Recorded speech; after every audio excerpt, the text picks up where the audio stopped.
We're so happy to have you join us on the show today. Joining me as a co-host is the fantastic Christopher Jengalevsky. Chris, thanks for being on. Thanks for having me on, Nick. Excellent. I'm delighted to introduce our guest today, two-time Grammy Award winner, drummer, bandleader, producer, and educator, Peter Erskine.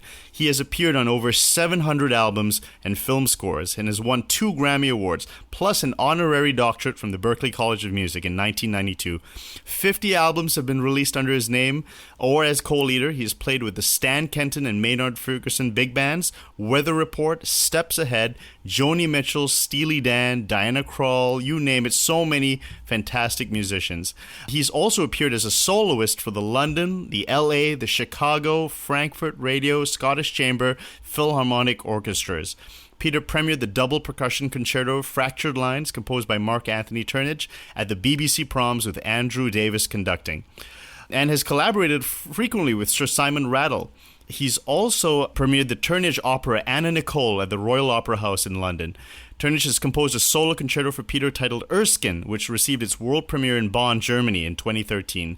He's been voted Best Jazz Drummer of the Year 10 times by the readers of Modern Drummer magazine and was elected into the magazine's Hall of Fame in 2017. He's recorded 5 albums with the band Weather Report. He won his first Grammy with their album 830. He won his second Grammy as the drummer of the WDR Big Band in Cone, along with Michael Brecker, Randy Brecker, Vince Mendoza, and others for Some Skunk Funk. Peter produces jazz recordings for his record label Fuzzy Music with 4 Grammy nominations to its credit. Peter is also an active author with several books to his credit, titles including No Beethoven, The Autobiography, Chronicle of Weather Report, Time Awareness for All Musicians, Essential Drum Fills, and his latest book, co-authored with Dave Black for Alfred Publishing, The Drummer's Lifeline.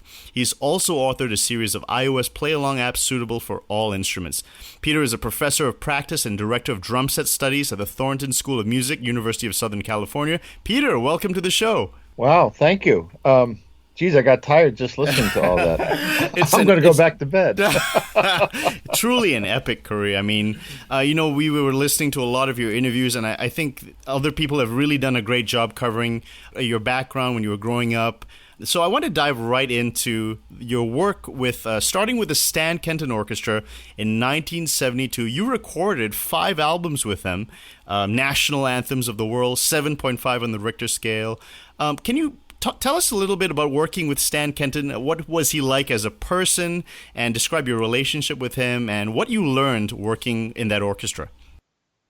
Wow, that's quite a few years ago.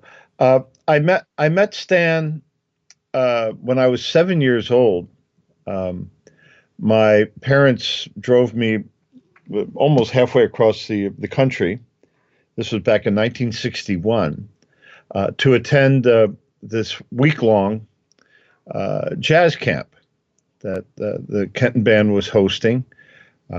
Interestingly enough, I also met another future band leader, Joe Zawinul. He was playing with Cannonball Adderley's group. At any rate, I arrived at the camp with my parents, and someone there realized, you're far too young to attend a camp. It was a 14-year-old age. You were like 6 or 7 or something, right? I was 7. So Kenton, I think, took pity and compassion on us for having traveled so far, but he also recognized a good photo opportunity. So they said, well, you can play a personal audition for Stan Kenton this evening. And that'll determine whether you'd be a suitable student to be at the camp. So my parents took me to this rehearsal hall where Stan Kenton was. There was also a photographer from the local newspaper. So I played for Stan, and they took a photo, and this became part of the local press promotion for the concert that would take place at the end of the camp, and this sort of cemented my place in these summer camps. So I got to attend every summer thereafter. And he was never Mr. Kenton to me. He was always Stan. And I would sit in with the band when when the band on tour would play where I had grown up, which was in New Jersey, about 2 hours south of New York City. At any rate, I should mention that this summer camp, some of the other students who were there that same year included Keith Jarrett, Don Grolnick, David Sanborn, Randy Brecker, Jim McNeely, Lou Marini Jr. This was where young musicians received their jazz training. It was called a stage band camp. They couldn't even use the word jazz back then. You didn't have jazz bands or jazz study programs in schools back in the late 50s or early 1960s. Literally, jazz was a dirty word. So thanks to these pioneering jazz educators and jazz musicians, they not only brought along, a whole other generation of musicians, but they definitely instilled in everyone this desire and need to pass, the educational information along, to pay it forward, as we say. So, being a student at this camp kind of ignited my interest and passion in teaching, all of which led to my joining the Kenton Band when I turned 18. They needed a drummer, and I always wanted to think it was my drumming ability that got me into the band. That might have played a small role, but the Kenton Band was still doing a lot of educational stuff. Many of the players on the band were, slightly older, in their middle age years, and I was this young, long-haired, hippie-looking drummer. So that fit well into Stan's plans of trying to ignite interest with younger musicians, and I think it worked. So I was a poster child for jazz education, if nothing else, and in the process, got to go on the road for 3 years and play just about every night. I mean, the first year I was on the road with Kenton, we were out for 50 weeks that year. A funny story I tell in the book No Beethoven. I'd been playing with the band for a few days, and I found myself sharing an elevator alone with Stan Kenton, and we're riding up to our whatever floors we were on in the hotel, and Stan turned to me and said, Peter, we haven't discussed money yet. I just joined the band. I said, sure. So when he said we haven't discussed money yet, instead of my telling him how much I wanted to be paid, I asked him, okay, well, how much do you want? And that was good for a laugh and maybe an additional $25 a week. So yeah, that's. I'm sorry for the long answer, but I joined Kenton when I was 18, and I left just before my 21st birthday. Well, you were describing yourself as a long-haired hippie. I'm having a hard time imagining that right now. I'll send you a photo.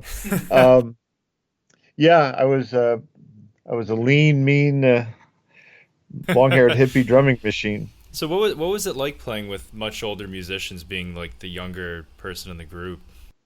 It wasn't intimidating, but I did have to kind of I don't want to say have my guard up, but a term we'll often use here in America is moxie, having just enough spirit to drive that band. I mean, the drummer in a big band is literally like the pilot of an airplane, or the driver of the bus. And so we have to play with enough confidence and ownership even if we're 18 years old and we don't really know what we're doing. We have to kind of barge straight ahead. I'm sorry. Peter, can I ask you, up until the point you turned 18, what recordings did you treasure as a young man? What jazz recordings, or what recordings in general, really stuck out to you as you were growing up to the point of 18? I was always a big fan of the drumming of Art Blakey and Max Roach. I was a fan of Buddy Rich, although I never heard myself playing that style. I identified much more with the way that, like, Max Roach or Joe Morello, this kind of melodic drumming approach. And then I became a huge fan of Elvin Jones. Just before the time I joined Kenton, Weather Report released their first album, and then the Mahavishnu Orchestra, and so I was completely captivated by the whole electric period of Miles Davis. I was also a Mel Lewis fan, so there's a lot of different influences. I liked R&B a lot, and I was a Beatles fan. Otherwise, I wasn't much of a rock and roller. I never owned a single Led Zeppelin album. I did have a Janis Joplin album, and I liked the Beatles a lot. But I think I was more interested, like, listening to James Brown or Isaac Hayes, Sam and Dave, stuff like that. Did you only play jazz growing up, or did you play like rock, R&B, stuff with a backbeat? A little bit of rock in high school. I graduated from high school a year early, so when I was 17, I was in college already, and we had kind of a fusion group, and we dabbled in rock and things. So by the time I joined the Kenton band, I'd kind of listened myself out of the big band realm. But I was playing in the big band at college, which was led by David Baker at Indiana University. The early 1960s, late 1960s, let's say the entire 1960s, was a very exciting time musically. It just seemed like every time you went into a record shop, here was an album. It was just like getting a postcard from the future, that said, "Hey, having a great time. Wish you were here." So in those 5 albums that you worked with Stan and all those years you worked with him, what would you say you got out of the experience? Well, they're not so easy for me to listen to. The Kenton band, as I mentioned, we played a lot, and we played live, and that meant playing loud and trying to play exciting. And it's a different thing when you're playing for a microphone. So eventually, what I learned was to not hit the drums so hard. I was working a lot harder than I needed to, and hitting the instrument with more force than I eventually would. I would treat it differently as I got older. So that was kind of my takeaway. I would hear the albums and I recognized, I thought it would come out sounding one way and it's sounding a different way. What am I doing wrong? And it took a long time for me to learn enough about touch and tone. Excuse me. When I left the Kenton band, I went back to college, back to Indiana University, and my professor was quite shocked at the change in my playing. I was hitting the instrument just with a lot more force, and oftentimes in the middle of a lesson he would stop, and he would hand me a triangle beater. And he'd point to a triangle. This, I was studying classical percussion. He wasn't a drum set teacher, but he hands me the triangle beater and he points to a triangle and he said, "Okay, I want you to play one note on that triangle. It has to be a dynamic of mezzo piano, and you get one chance. So I approached the triangle and I played it. And he would shake his head. He goes, "That was too loud. Get out." And he threw me out of his office. Whoa. So these were the lessons. I mean, he felt he had to be pretty severe to to make the point that it's all about tone. It's all about touch. And as soon as the student understands that, everything becomes much easier for him or her to play. And I see this in my teaching now. When I get the students to relax and get them to concentrate on tone, all the rhythmic ideas seem to come out much better. Well, you mentioned this in an interview recently. It was something in the lines of like being able to command an entire orchestra, not just a big band, like an orchestra with just brushes, like a brush pattern. Can you speak a little bit about how to develop, better touch and how to be able to play very deliberately and really command a large group with just not necessarily just brushes, but with a quiet dynamic? The short answer is play what you'd like to hear. Play what you want it to sound like. It takes that awareness, being able to listen to not just yourself, but to listen to what you're doing kind of in the totality of all the music. And that allows you to play with a very specific intention. And in this sense, it's quite similar to the processes that actors go through in theater or in film or even television, but where a specific intention is applied to each action, then your playing just has the word that's coming to mind is directionality. It's just that the other musicians can understand what you're doing, so you don't have to hit them over the head with that information. When I was in a recording studio the first day of the Joni Mitchell with Symphony Orchestra project, an album called Both Sides Now, and I'm playing brushes, and I've got this large orchestra, and orchestras tend to be a little sluggish. We were at the beginning of the project, and we weren't using a click track, so I'm trying to push all the musicians along. And when I went in to listen to the playback of this first take, the drum sounded like a bull in a china shop.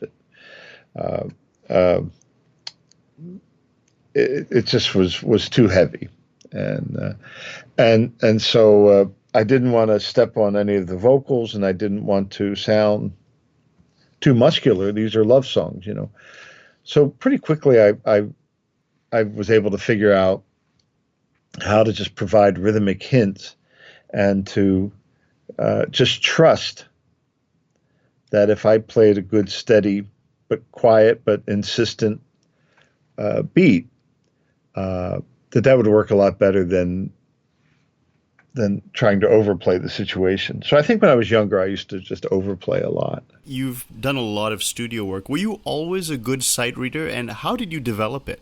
Well, again, I go back to my college days. I was a freshman, and a few weeks into the first semester, Professor Gaber asked me to pull out this snare drum method book. It was the Podemsky snare drum book, and he asked me to turn to page 25. I'll never forget. And I do, and it seems like a pretty simple series of quarter notes and eighth notes. And I'm thinking, wow, this will be pretty easy. And then he starts snapping his fingers. And he goes, okay, you hear that? Each one of those is a measure. Now play it. This is much, much faster than I anticipated.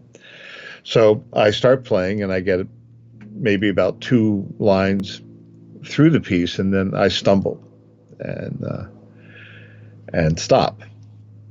And he takes a puff on his cigar and he says, "All right, I want you to come back next week and be able to play that or anything else in the book at that tempo. Now get out." So again, I got tossed out of the studio. I always wondered, maybe he had to make a telephone call or something. But so I went into the practice room, and I said, "All right," because sometimes the best way to learn is to figure something out a little bit on your own, if not entirely on your own, with the guidance of a mentor. So I just started working on note recognition, and then in terms of just pure reading, actually developed this ability, I guess, to read ahead. So you don't turn a corner and wow, you're so surprised by a rhythm. And sometimes that means going to the end of the bar and reading backwards as you're sight reading along, because when you have a gaggle, let's say, of rest of different values in the center of the bar, that's a difficult thing to process. But if you look at the end of the bar and you see, oh, that's just on the end of 3 or whatever, so you begin to recognize note patterns and stuff. One thing I've seen in a lot of schools is that they enjoy having students work on very complicated rhythmic exercises. And I can tell you that in all the reading I've had to do on stage or in a recording studio, I've run into quintuplets maybe once or twice.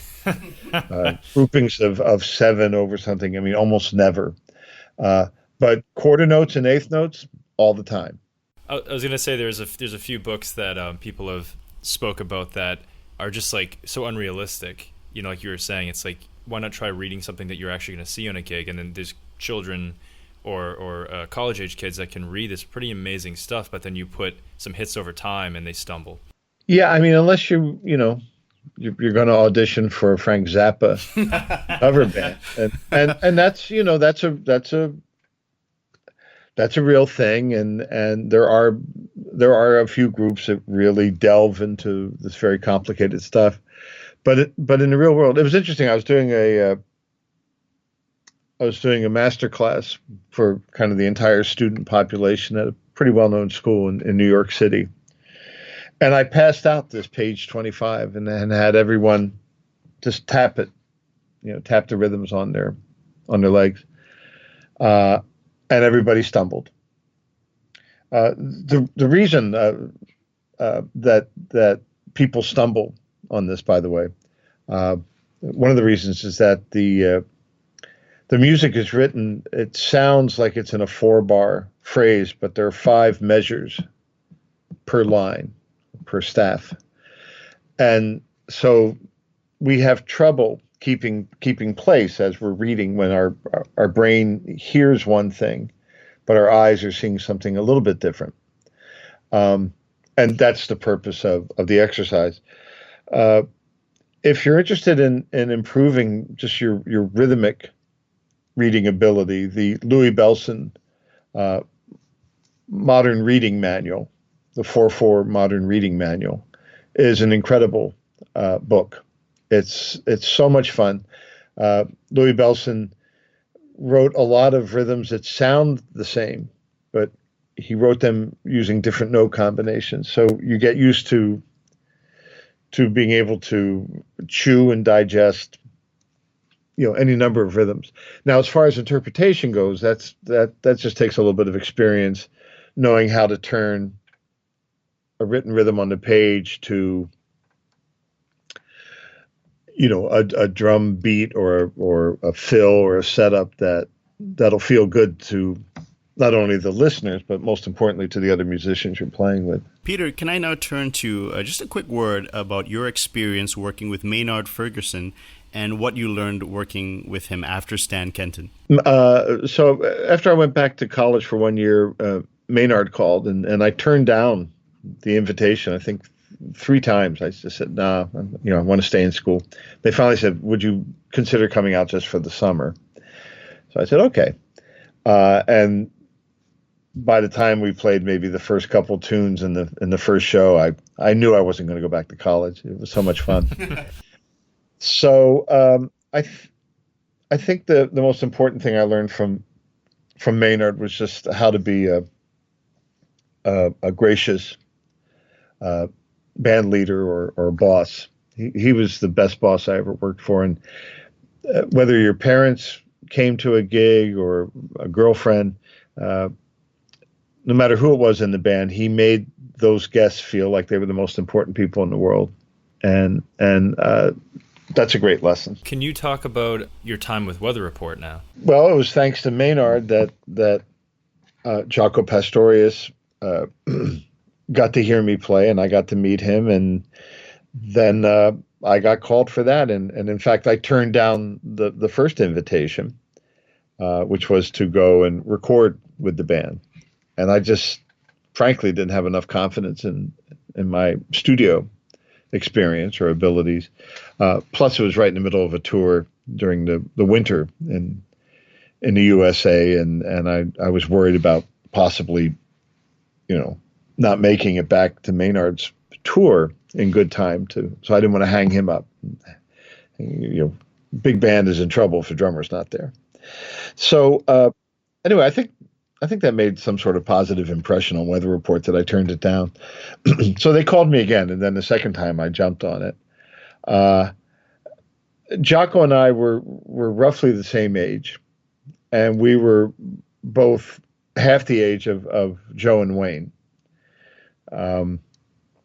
Jaco recommended me because I think he could hear that he and I had listened to a lot of the same music. And we became friends instantly. It was just such a joy and exciting thing to get to make music with him and to be around him and Joe and Wayne. Peter, can I read to you a quote by Jaco about you?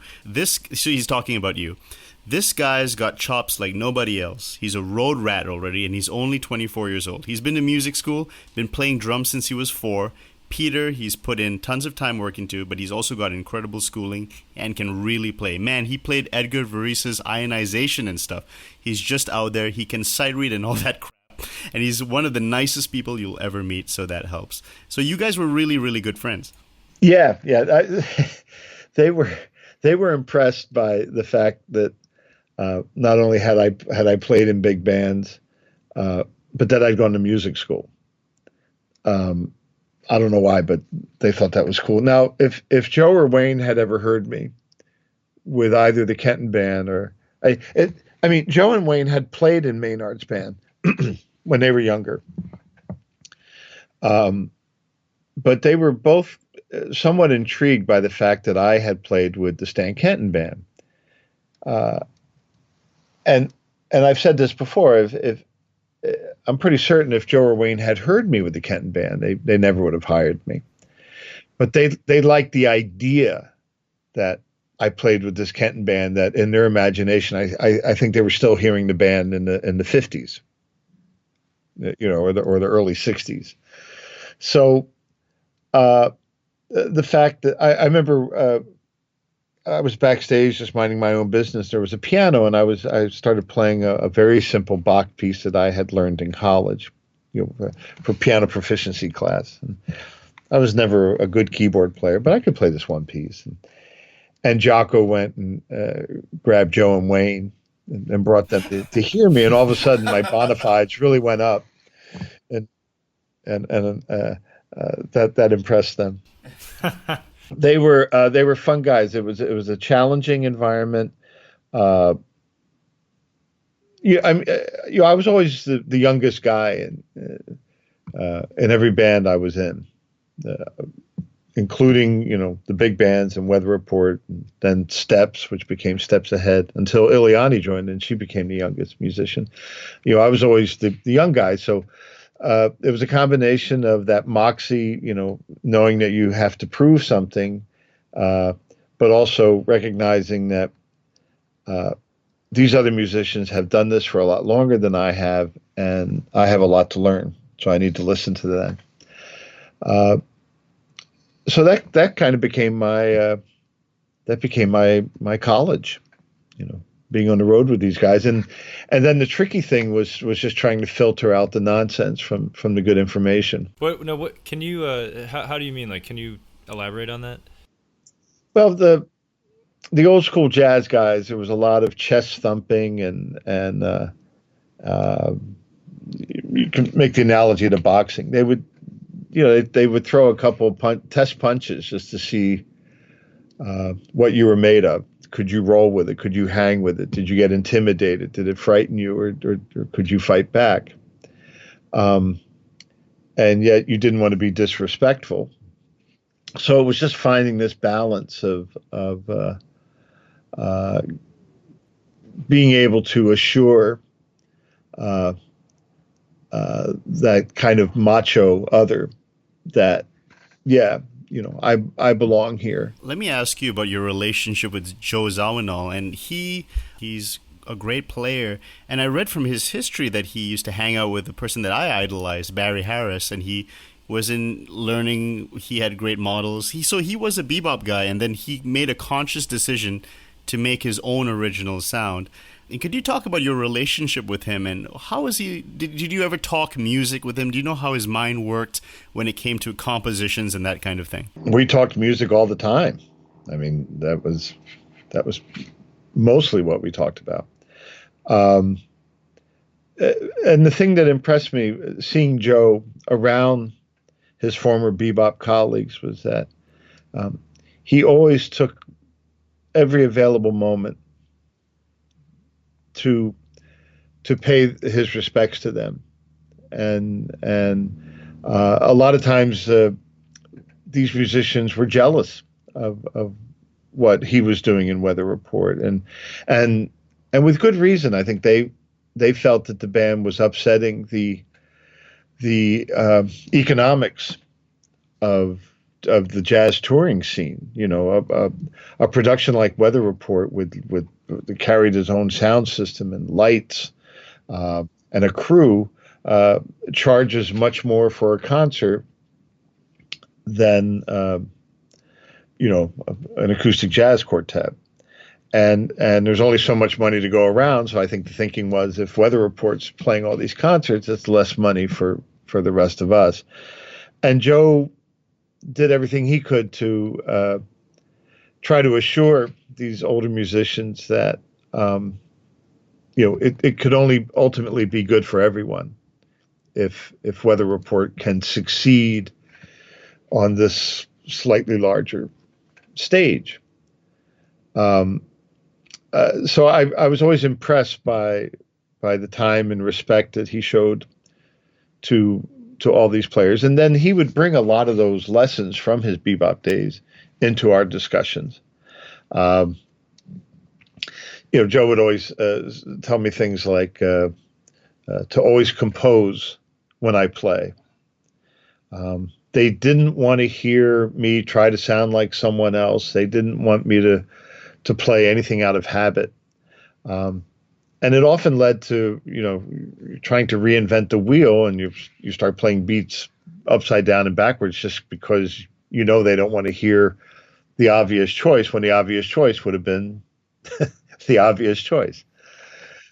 So I think Zawinul's almost Zen-like dictum about the band is that we never solo, we always solo. He wanted the band, the one thing he wanted the band to escape, not only the economics of the bebop era, but also that, I think what he felt was almost that tyranny of just playing a melody, everyone take a solo, the band trades forwards with the drummer, and then boom, play the next tune and do the same thing. So Weather Report was seeking to play this music a different way. By the time I came along, the band was playing louder, than it had, I think, in the earlier days, and it was more backbeat oriented. But we did play some 4/4 swing stuff, and I mean, it was fun. I had to pinch myself every night, like, wow, what am I doing playing with these guys? So what was it like winning the Grammy for Best Jazz Fusion Performance back in, was it 1979? What was it like? We didn't even know we were nominated. Someone said we should watch the TV that night. We had the night off. We were traveling back from somewhere, and so we're like, oh, okay. So we watched it, and Debbie Boone announced our award. They were, they announced several awards that we weren't there to get it, and I remember she mispronounced the name of the album. The album was 830. I think she called it 830 or something. Oh boy. Something. And so we all just kind of went, oh, okay. And then we got a Grammy in the mail. Oh, that's cool. And we didn't think that much about it. To be honest, we were just in the middle of touring and playing, and we were kind of just really wrapped up in all the energy of that. That must sound strange, but I don't remember. I mean, I think we were all proud of it, but I don't remember it really being a big deal. We didn't even call each other up. We won, and like, cool. Which album do you really look back on? You really feel like had a special memory for you? I think 830 is a good one. A lot of people like Night Passage. Night Passage was. It's a miracle it came out sounding as good as it did. There were so many behind the scenes, not so much palace intrigue, but for a number of reasons that I think all along we felt that album could have been like way better than it turned out. And the Final Weather Report album was good, but I think that 830 captured the band well, and I like some of the studio stuff we did, particularly Wayne's tune "Sightseeing." I think that's my favorite track I ever played with the band. Was "Sightseeing." Now, Peter, you've worked with, 700 recordings is an astonishing number. Let's just go over a couple of famous names then and just give us your thoughts. So, working with Joni Mitchell, a huge name. Now, talk about your working with Joni Mitchell, and your relationship with her, and what that experience was like. The album, Both Sides Now, when you were asking me just a few moments ago about, a favorite album, I thought you were talking about, did you have a favorite album of all the ones you'd recorded? And that's usually the first one that pops to mind. Just being part of that orchestra and being part of her singing in the studio. It was 4 or 5 days it took to make that album. Most of her performances on the album came live, from those orchestral sessions, and most of those were first takes. She was simply extraordinary. Vince Mendoza's writing was incredible. I thought Larry Klein did a really excellent job producing all this, and it's just one of those perfect albums, and it touched a lot of people. So I loved being part of that, and I loved that we were able to tour that music. I'm going to make a brief aside here. When we were in New York City, we're playing at Madison Square Garden, and Herbie Hancock was a guest. And now he didn't do the entire tour with us, but there were a few concerts where he was able to join Joni on stage. And they go, "Ladies and gentlemen, Herbie Hancock." And, he came out to play like maybe 3 songs or something. So Herbie makes his entrance, and the bassist Chuck Berghofer and myself were playing this ding ding ding ding ding ding, just some kind of a vamp to get him on stage. Herbie's smiling at the audience. He waves. He sits down at the piano, and he played 2 chords. So it's a rhythm like 1, 2, 3, 4, beep, bop, a thing like that, And I felt it was like a a kung fu movie. I felt my right arm just snap into place. It was like key. I never experienced anything like it. The power and the energy of his swing feel, and he did this very relaxed, just two notes. It was as if a ghost just came and locked me into his time world. Kind of a life-changing experience, and so I was thrilled to connect the dots and realize that the first time Herbie played with Joni was during the Mingus session. And that came about, well, okay, so Joni has been working on this collaboration with Charles Mingus, and she recorded the songs several times, and usually with jazz bands in New York. And I think the musicians were... I think they were treating Joni a little bit like she's a girl. To be honest, they were pulling the jazz macho thing, and they weren't necessarily approaching the project as being the accompanist, let's say. And I've never heard any of the tracks, but there was some reason that she felt, well, she had to try it again. And she decided to call Jaco because they had so much success on the two previous albums, and she felt a level of comfort with him. Also, she'd come to see a Weather Report rehearsal, but I don't know if she had much of a take on me one way or the other. But thanks to Jaco, I got on the album, because Jaco said, I'll play on this new album on the condition that you hire Peter. So she was like, yeah, so Jaco got me on the record.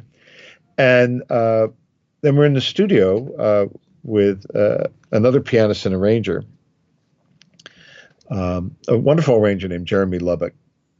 But Jeremy's would probably be the first to admit he's not a jazz pianist of any means. I don't know, but we did one tune. We did Goodbye Pork Pie Hat, and got a reasonably good take, I thought. Jaco came over to me and he said, "Who is this guy?" I said, "I don't know." And then Jaco told me, he said, I'm gonna see if Herbie's in town." So Jaco goes out to a phone in the hallway, and he calls up Herbie, and Herbie answered the telephone, and Jaco said, "Hey, Herbie, get over to A&M Studios as fast as you can." Then he announced to Joni, "Herbie's coming over, so tell this other guy to go home." And it was pretty awkward. Herbie shows up, so Jaco introduces Joni and Herbie to one another. This is how I remember it. I'm pretty sure this was the first time they had worked together. All thanks to Jaco. So anyway, Herbie replaces the electric piano on Pork Pie Hat, and just the whole time Jaco's smiling and looking over like, "See, I'm a genius. Wasn't that a great idea?" and then we cut the rest of the album that afternoon and the next. So we did the whole thing in 2 afternoons.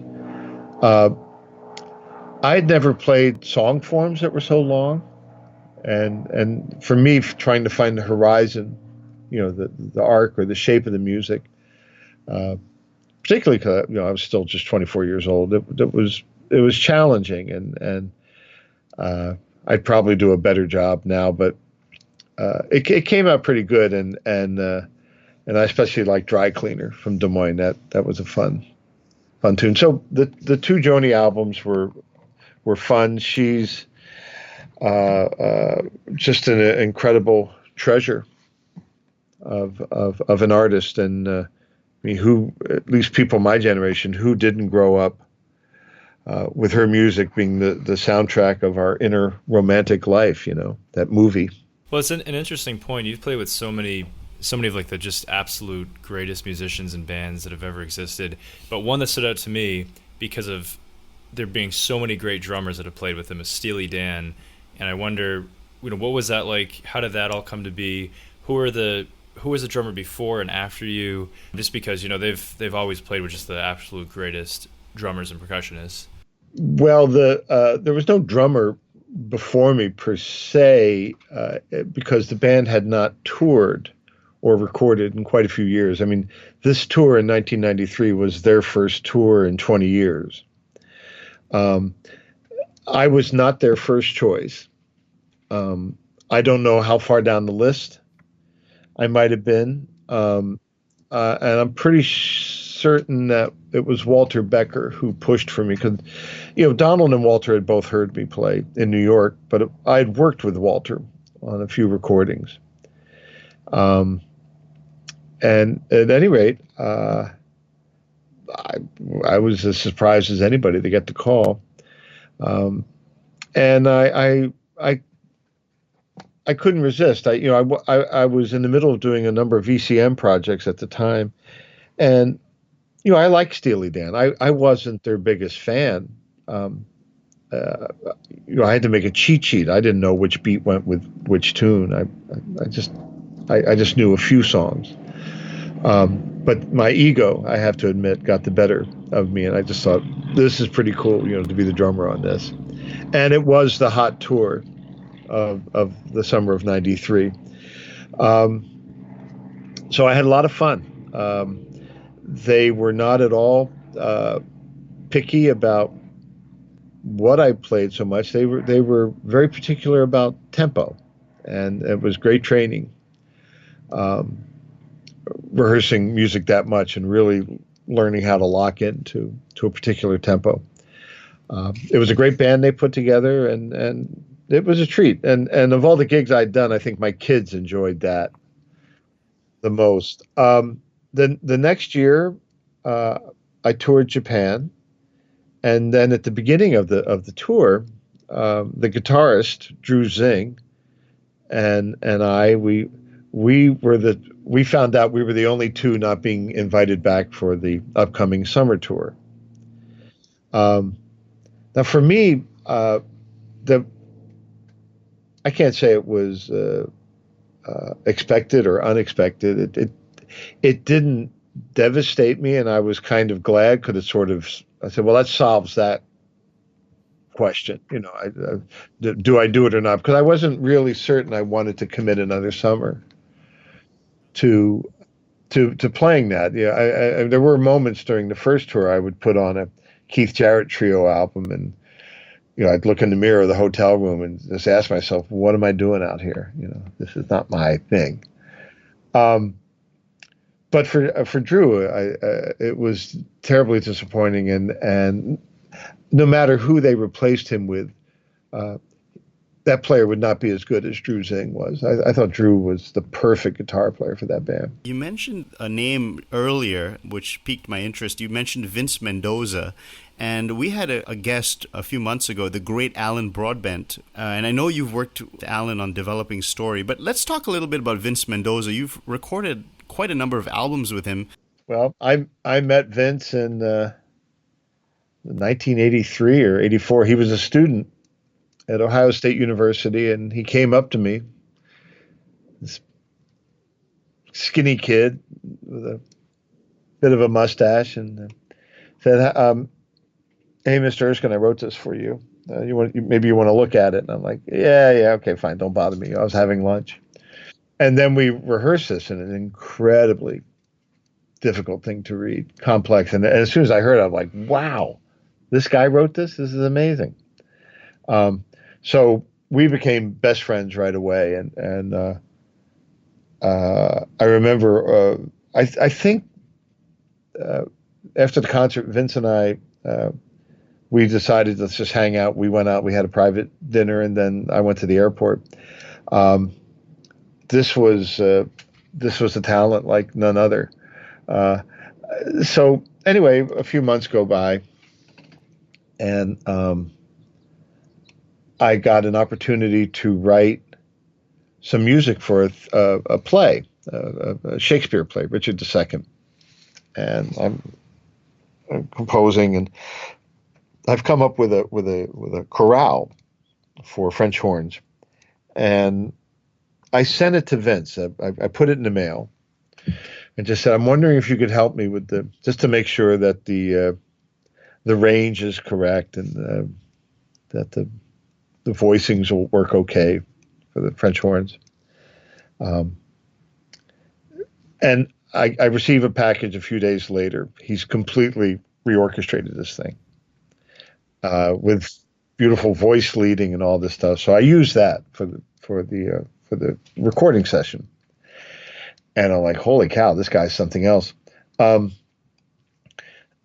Meanwhile, Vince wanted to do a recording in New York City. And so he contacted trumpeter Marv Stam to put the horn section together. And he asked me, would I put the rhythm section together? So, I'm calling people like, I think it was Will Lee, Don Grolnick, Chuck Loeb, Jim McNeely might have been on it too. Anyway, we did this recording, and that kind of put the New York musicians on notice that, wow, here's this great new talent. Then I was doing it was my second album, and I invited Vince to not only help with the arranging, but to contribute compositions. And so not just liking to think, but in fact, those first projects that we did together really did put him on the map. So we've been friends for, 35 years. And he's just the I don't know. There's a lot of writers I get to work with, and I love all of their writing, but Vince definitely has something that no one else has, and it's not just the ability, it's not just the imagination that he brings to the music, but he reaches to that special place. There's an amount of heart in his writing, and that's why people react to it the way they do. And that's that magical, ephemeral, poetic thing that is a rare quality. Peter, let's talk about your Grammy-nominated 2016 album, Dr. What inspired you to do this album? Well, the same person that invited me to begin writing music for theater was the guy that kept bugging me to make this record. His name is Jack Fletcher. We've been best friends since high school. And years ago, he called me from a phone booth at the airport in Honolulu, Hawaii. And he said, I've got it. You are Dr. He said, do you get it? And, Dr.Um. Of course, it spells drum.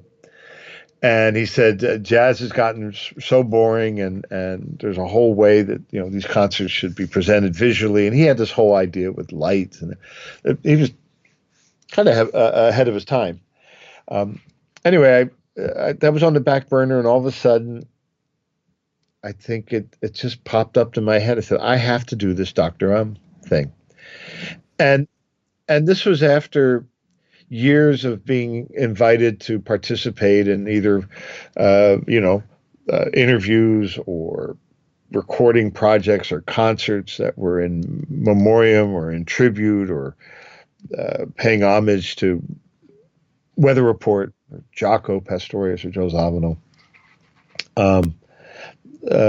Wayne, happily, is still with us, so I never got called for a tribute concert to Wayne, but certainly to Weather Report. And so I got to a point where I thought, I don't want to do these anymore. I just don't.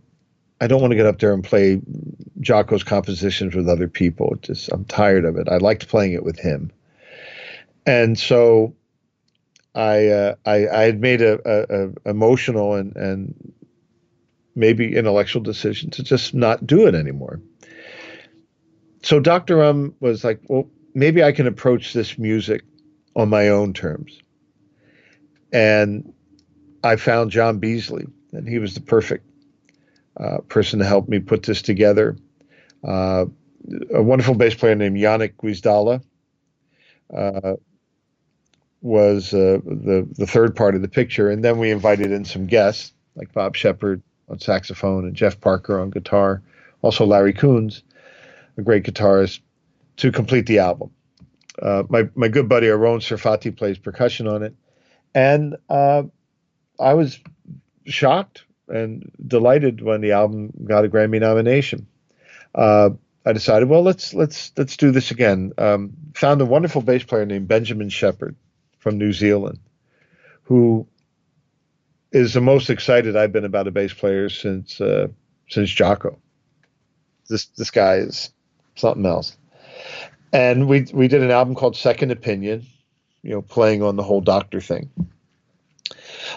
We've just released a third album. It's a double album. It's titled On Call. The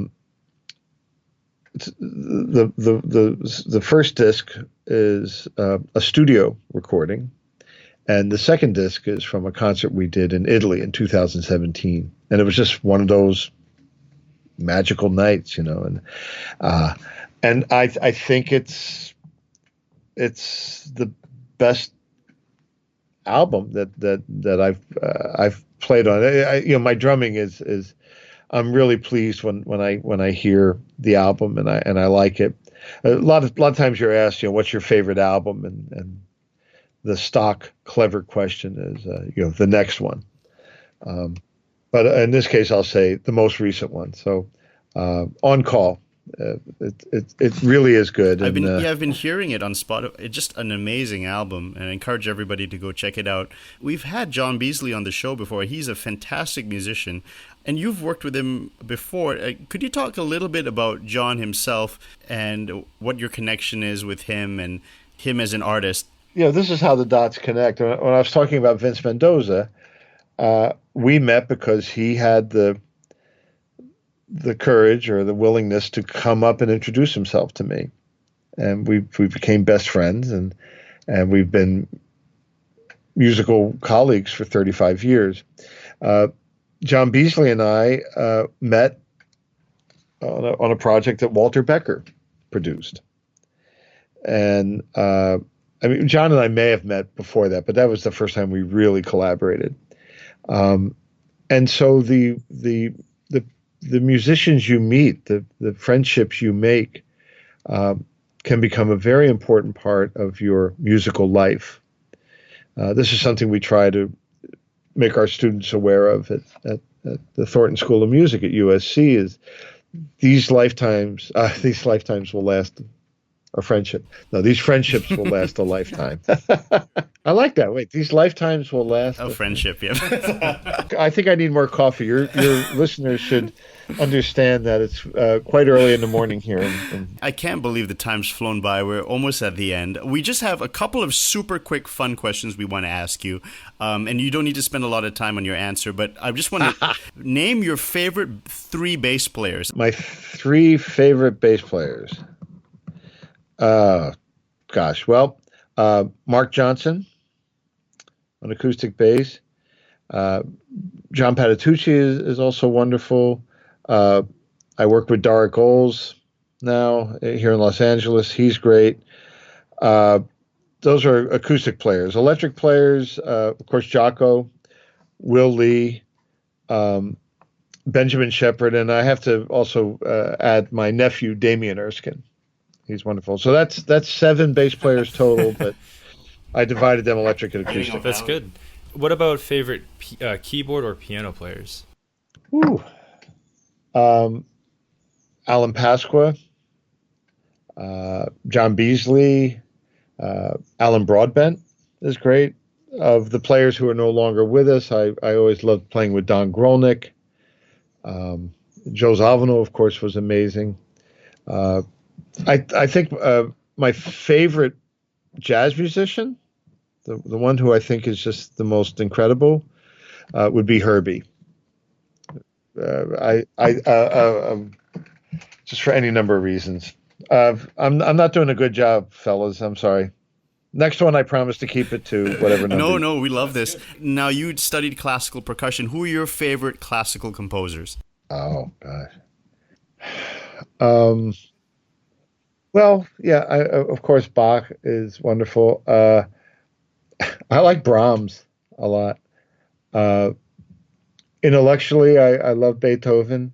Uh, my favorite composers to listen to would be Bach, Debussy, um, and I like Stravinsky. Fantastic. What about contemporary composers? Well, Perez was amazing. Turnage, I think he's brilliant.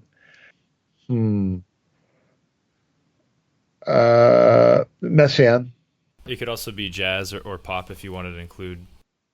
Well, I mean, Zawinul was in his peak. Zawinul was a great composer. The later stuff didn't quite touch me, and it was interesting. At one point, when I went back to working with Joe in 1986, a short-lived, rather ill-fated venture called Weather Update. I brought a videotape from the tour in 1978. So it's just a few years earlier. But Joe turned to me and he said, he said, we were actually playing much better tunes in those days. So I love the way Mendoza writes. And Pat Williams was a wonderful writer. We just lost him. He passed away a couple months ago. Wow. I don't know. Next question. That was good. Now, it may interest our listeners that, Peter, you played on the soundtrack to Crazy Rich Asians, right? Just a little bit. The very first song that's heard in the film, there's a shortened version. But if your listeners go online, it's the very first song on the soundtrack album. And the extended version, yeah, there's actually a few drum licks in there.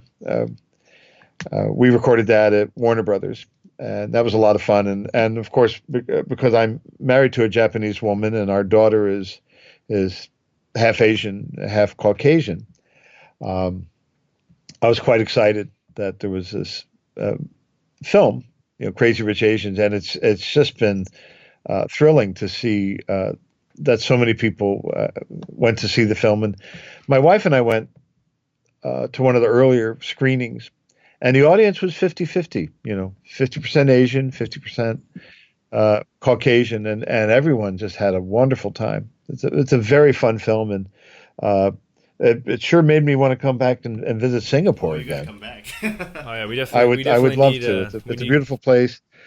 I visited there once. I did a drum clinic for your Percussive Arts Society chapter. The Yamaha drums back in the day brought me there, and then another time I played a concert with the WDR Big Band from Cologne, Germany. That was part of an Asian tour that we did. So yeah, if the opportunity ever comes up, I look forward to meeting you both in person and you can take me show me a good restaurant. Yeah. well, Peter, I'm a drummer myself, and I've been a big fan of yours for many years. And actually, I first heard you playing Sponge this was with Willie and the Brecker Brothers, and I thought it was really amazing what you were doing, how you interpreted the tune. And my question for you is, as you get older as a musician, you've definitely really kept you just still sound amazing. Like, you still, if anything, you sound better to me. And I'm curious how people like yourself do that. I mean, you have a family, you're working, you're teaching, I'm doing the same things. How do you keep up your chops? How do you stay current as you get older? Okay, I'll try to keep this short. I think, Chris, it's just the mental attitude. We still see ourselves as young kids. When I stop and catch my reflection in a mirror, I'm like, who's that? But in our imagination, we're still that young musician that gets excited, that gets thrilled by music, and so with that attitude, plus the wisdom that comes from experience, you can you can still play in a very compelling way. And I'm a teacher, so I have to be able, to, if I tell the students to do something, I have to be able to play it. I'm not going to sit behind a desk. I'm very active in that. And I, up until now, I've been fortunate enough to remain very active playing. I don't like traveling as much as I've done it in the past. So I'm looking to cut back on travel. But I still love to work. I don't get called as much as I used to. My schedule is changing. I mean, I'm 64 years old now, and I'm okay with that. And so when I get to play, it's fun. It's great. Part of the reason I started the record company was that I wouldn't have to convince someone who was either dressed in a suit or wearing a black turtleneck, hey, please, I have this idea. Can we put out another album? If I have an idea, I can put out an album. And I'm very lucky to have a wife who is still okay with me having a record company based out of the house. I like music. And you like music, and so you'll always be able to play at that level you want. And if we're not at the level we want, then drum roll, ka-ching, practice. You just practice. That's a harsh life lesson. It's George Gabor. I was such a smart aleck, wise guy this week. I had 3 students all ask a similar question of, how do I do this? And I said, okay, take your hands, play a roll. They played the roll. And I said, now play a cymbal crash. So, and then I stood up and spread my arms wide and announced grandly, practice. I'm going to steal that. That's how you do it. I'm going to steal that. I like that. Yeah. The great Peter Erskine, everybody. Peter, thank you so much for taking the time to speak with us today. We really appreciate it. It was such an honor for us. His album is On Call, Peter Erskine and the Dr. Band, 2018 release with Fuzzy Music. Peter, do you want to plug any other projects that are coming up? Let's see. No, the On Call album is the most recent thing. The book, The Drummer's Lifeline, if you're a drummer and you can understand my spoken English, and then you can probably read my written English. It's a fun book. It's a handy collection of tips and advice and just things I've been making note of over the years. And of course, the play-along apps. If you have any kind of Apple device like a phone or an iPad, these apps are designed for not only drummers, but any member of a big band, or we have specific apps for Afro-Cuban music or for just jazz combo stuff. You can use them as karaoke, or you can actually remix. You can record yourself. I'm very proud of those, and I'm speaking right now with some Brazilian musicians. We're going to put out a Brazilian play-along as well. So we have the David Garibaldi play-along. We have an Afro-Cuban one that Aaron Serfati did. I did 2 jazz combo ones, and then the one Bob Minter big band. So those are kind of cool. Now I want to be sure to check out your stuff, Nikhil. So do I find it in the Apple podcast menu? Yeah, just Nikhil Hogan. Just type that into iTunes or Google, and the show will come up. Fantastic. Well, I'm gonna check out your other podcasts, and I thank you guys for your patience and listening to me. Oh no, it was such an honor. I mean, you're one of the greats, one of the all-time greats, and we're really so thankful. We'd stay up. I mean, if this was like a 3 a.m. interview, we'd definitely do it. So it was such an honor for us, and I really hope you'll take up that offer to come back to Singapore. And yeah, we have a lot of restaurants lined up, I'll tell you that. Fantastic. And maybe some jazz clubs, too. Absolutely. Well, Peter, thank you so much. Have a great rest of the day. Take care. Talk to you soon. Thank you.